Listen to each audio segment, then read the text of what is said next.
The Black Panther Party was a nationalist party among African Americans founded in 1966 by Huey P. Newton and Bobby Seale in the wake of Malcolm X's death. Together, they created the 10-Point Program, a list of 10 demands wanting freedom and the power to determine the destiny of the Black community. This program became the baseline for the party's principles and morals. The party gave Black people a sense of empowerment. People who didn't believe in other civil rights groups now had voices of their own in a networked community. But with this newly found power still came a hierarchy system. A former Panther named Mumia Abu-Jamal was quoted saying, "For men who, often for the first time in their lives, exercise extraordinary power over others, sexism became a tool of sexual dominance over subordinates." Two-thirds of people in the BPP in 1969 were women. They had vital roles, even though men were constantly on the front lines. The blood drives, clinics, free breakfast for impoverished school children, free medical care, and campaigns for community control of police that the BPP is known for were often led by female members of the party, but their names are often forgotten behind the men. Not only did women fight against their oppressors outside the BPP, but inside as well. Topics like reproductive health were not as prominent as the topics in the 10-Point Program. Classes on birth control for both men and women were proposed by Audrey Jones. Sexuality was found and explored. One Panther woman said, "It was a very low-key thing in the party. It was just natural that women had woman lovers and men lovers at the same time. We were all sexually allowed whatever was our wish." Around me, I saw Black people resisting. There's this myth that Black people did not resist until Watts or until Malcolm or until the Black Panther Party. It's just not true. The first thing that the Black Panther Party did, of course, in Oakland was to patrol the community, to set up an armed patrol in order to ensure that Black people were not harassed and intimidated by the local police department. Even though she didn't come out until 1997 in a magazine interview, Angela Davis was still a prominent lesbian Black leader in a world where it was not spoken of. Besides being in the BPP, she also had ties with the Communist Party USA.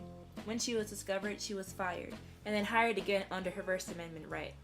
Around this time of 1969-1970, Davis took up an interest with the Soledad brothers, horribly treated inmates who tried to organize a Marxist group among other inmates.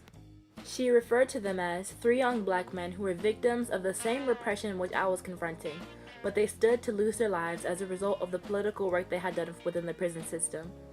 A sibling of one of the brothers obtained a firearm registered under Davis's name to perform a prison rescue and hostage. In this, a county judge was killed and Davis fled into hiding. She was then placed on the FBI's most wanted list.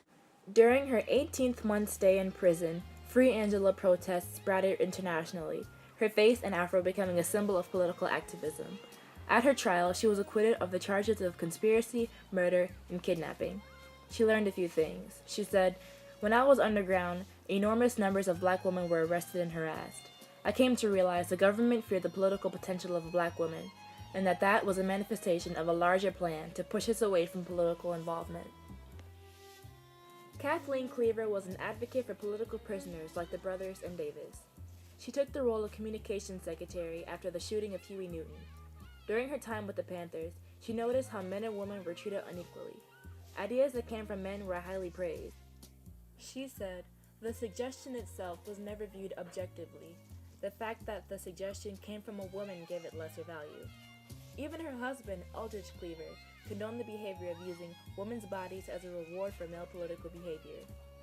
Cleaver is known for her social stances, such as the afro as a symbol of empowerment among Black women. This brother here, myself, all of us were born with our hair like this, and we just wear it like this because it's natural, because the reason for it, you might say, is like a new awareness among Black people that their own natural appearance, physical appearance is beautiful and it's pleasing to them.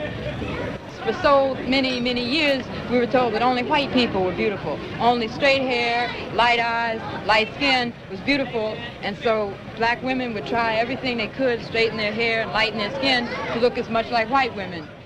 Even though Black women faced oppression in the Black Panther Party, their unique stories are not forgotten. Angela and Kathleen were not the only feminine activists.